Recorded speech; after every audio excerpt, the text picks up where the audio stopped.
जरा एक तस्वीर अपनी आंखों के सामने लाइए। एक गांव है, उसकी गलियां हैं और उन गलियों में आधा दर्जन से ज्यादा घर ऐसे हैं जिनकी दीवारों पर बड़े बड़े अक्षरों में लिखा है कि मकान बिकाऊ है।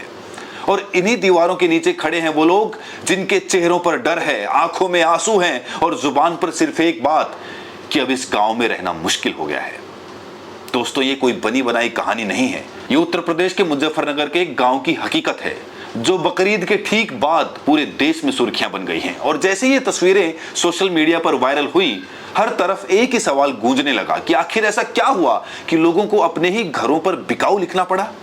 नमस्कार, मैं हूं आपके साथ राहुल यादव और आज की स्टोरी में मैं आपको इस पूरे मामले की एक एक परत खोलकर दिखाऊंगा।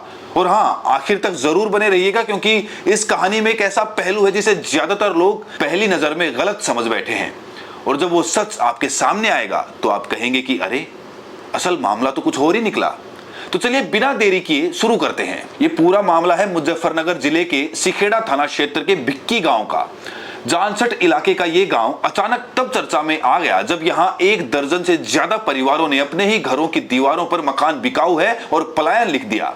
ये परिवार धोबी समाज से ताल्लुक रखते हैं और इन्होंने खुलेआम ऐलान कर दिया कि वो गांव छोड़कर जाने पर मजबूर हैं। इन परिवारों का सीधा आरोप है कि गांव के ही एक व्यक्ति जो खुद को भाजपा नेता बताता है और उसके समर्थकों के दबाव में पुलिस लगातार उनके खिलाफ एक तरफा कार्रवाई कर रही है। और इसी डर से, इसी नाराजगी के चलते इन परिवारों ने अपने घरों पर ये पलायन के पोस्टर चस्पा कर दिए। इन लोगों ने सीधे मुख्यमंत्री योगी आदित्यनाथ को शिकायत पत्र भेजकर 3 मांगे रखी हैं। निष्पक्ष जांच हो, दोषियों के खिलाफ कार्रवाई हो और उन्हें सुरक्षा दी जाए। इनका साफ कहना है कि अगर इन्हें इंसाफ नहीं मिला तो मजबूरन गांव छोड़ना पड़ेगा। अब आप सोच रहे होंगे कि आखिर इतनी बड़ी बात हुई कैसे, पूरा गांव छोड़ने की नौबत आ कैसे गई। तो दोस्तों, इसके लिए हमें थोड़ा पीछे जाना होगा। उस तारीख पर 1 मई बताया जा रहा है कि इस पूरे विवाद की चिंगारी एक बेहद मामूली बात से भड़की थी। गांव की एक तंग गली में मोटरसाइकिल निकालने को लेकर 2 पक्षों के बीच कहासुनी हो गई। एक तरफ था मुजाहिद अली का पक्ष और दूसरी तरफ था गुलाब का पक्ष। जरा सोचिए, शुरुआत सिर्फ इतनी सी थी कि गली में बाइक किसने पहले निकाली, किसका रास्ता रुका। लेकिन यही छोटी सी बहस देखते देखते इतनी ज्यादा बढ़ गई कि दोनों पक्षों के बीच जमकर मारपीट हुई, लाठी डंडे चले, हाथापाई हुई और इस झड़प में दोनों तरफ के कई लोग घायल हो गए। गांव में तनाव फैल गया और मामला पुलिस तक जा पहुंचा।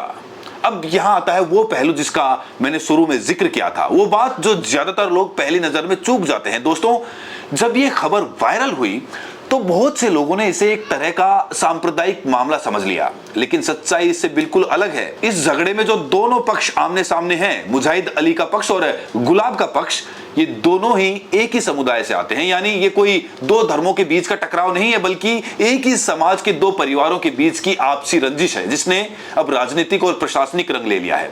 इसीलिए ये कहानी जितनी दिखती है उससे कहीं ज्यादा पेचीदा है। ये सिर्फ हिंदू बनाम मुसलमान वाला मामला नहीं है, बल्कि ताकतवर बनाम कमजोर और रसूख बनाम बेबसी वाला मामला बनकर सामने आया है।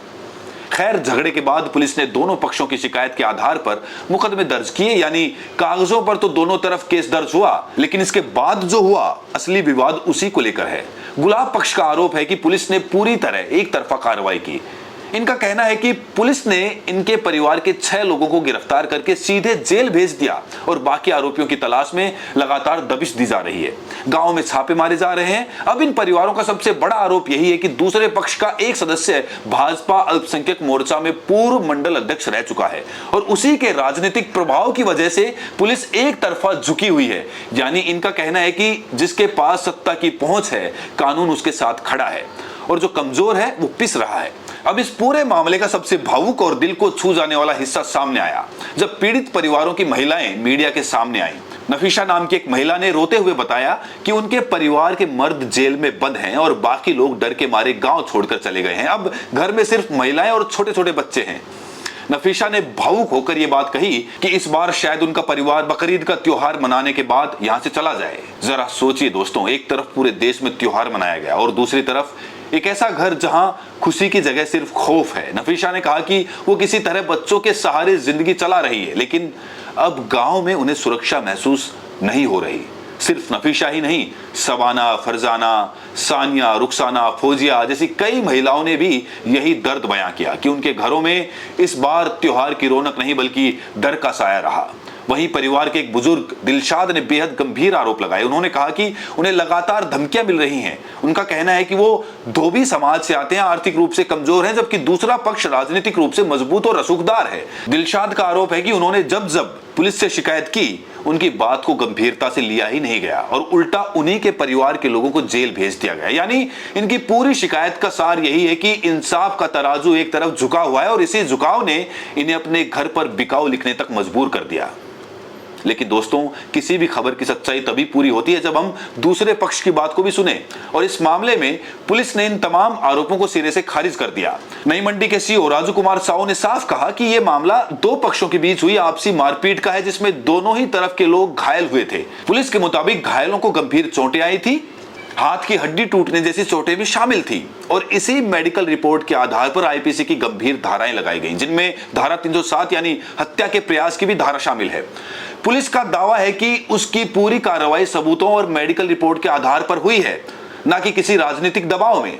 सीओ का तो यहां तक कहना है कि कुछ लोग गिरफ्तारी से बचने के लिए पलायन जैसी बातें कर रहे हैं। यानी पुलिस का इशारा यह है कि यह पलायन असल में कानूनी कार्रवाई से बचने का एक हथकंडा हो सकता है। पुलिस ने यह भी बताया कि दोनों पक्षों को थाने बुलाकर काउंसलिंग कराई जा रही है, ताकि आपसी रंजिश खत्म हो और गांव में शांति बनाए रखने की पूरी कोशिश की जा रही है। अब आते हैं इस कहानी के सबसे ताजा अपडेट पर, और ये अपडेट बेहद अहम है। खबर है कि प्रशासन ने हरकत में आते हुए गांव की दीवारों पर लिखे हुए पलायन और मकान बिकाऊ हैं वाले लेखन को मिटवा दिया है। यानी जो तस्वीरें सोशल मीडिया पर तूफान मचा रही थी, उन्हें जमीन से हटा दिया गया। लेकिन यहां एक बड़ा सवाल खड़ा होता है दोस्तों, दीवार से लिखावट मिटा देने से क्या उन लोगों के मन का डर भी मिट गया? जवाब है नहीं, क्योंकि सबसे मार्मिक बात यह रही कि बकरीद के दिन जब पूरे देश में त्योहार मनाया जा रहा था, भिक्की गांव के इन 1 दर्जन से ज्यादा धोबी परिवारों ने अपने घरों में बकरीद का त्योहार नहीं मनाया। जहां खुशियां होनी चाहिए थी वहां सन्नाटा था, जहां सेवैयां बननी चाहिए थी वहां सिर्फ बेचैनी थी। और इन परिवारों ने एक बार फिर मुख्यमंत्री योगी आदित्यनाथ से गुहार लगाई है कि उनके मामले की निष्पक्ष जांच कराई जाए, दोषियों पर कार्रवाई हो और उन्हें सुरक्षा का भरोसा दिया जाए, वरना उनके पास गांव छोड़ने के सिवा कोई रास्ता नहीं बचेगा। तो अब जरा ठहर कर सोचिए, और यही इस पूरी कहानी का असली पेच है। एक तरफ पीड़ित परिवार कह रहे हैं कि उन पर राजनीतिक रसूख का इस्तेमाल करके जुल्म हो रहा है, उन्हें इंसाफ नहीं मिल रहा और इसीलिए उन्हें पलायन की नौबत आई है। दूसरी तरफ पुलिस कह रही है कि यह सिर्फ एक आपसी मारपीट का केस है, कार्रवाई कानून के मुताबिक हुई है और पलायन की बात सिर्फ गिरफ्तारी से बचने का बहाना है। अब इन दोनों दावों में सच किसका है? क्या वाकई यहां एक कमजोर परिवार को सत्ता के दम पर दबाया जा रहा है, या फिर वाकई ये कानूनी कार्रवाई है जिसे पलायन का रंग देकर सहानुभूति बटोरने की कोशिश हो रही है? सच्चाई शायद इन दोनों के बीच कहीं छुपी है, और यही वजह है कि ये मामला इतना संवेदनशील बन गया है। और दोस्तों, यहां एक और बात समझना जरूरी है। पश्चिमी उत्तर प्रदेश में पलायन शब्द अपने आप में एक बहुत बड़ा राजनीतिक हथियार बन चुका है।